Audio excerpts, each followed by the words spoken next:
ഒരു ബുദ്ധമത വിശ്വാസി തൻ്റെ ജീവിതകാലത്തിൻ്റെ ഇടയിൽ സന്ദർശിച്ചിരിക്കേണ്ട 4 പുണ്യസ്ഥലങ്ങളിൽ പ്രധാനപ്പെട്ടതാണ് സാരനാഥ്.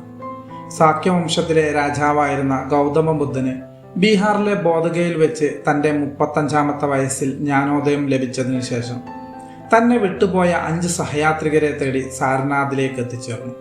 ഇവിടെ വെച്ച് ധർമ്മത്തിൻ്റെ ആദ്യ പാഠങ്ങൾ അവർക്ക് പകർന്നു നൽകുകയും ബുദ്ധനിലൂടെ ആ 5 പേരും ബോധോദയം നേടുകയും തുടർന്ന് സംഘം സ്ഥാപിതമാവുകയും ചെയ്തു.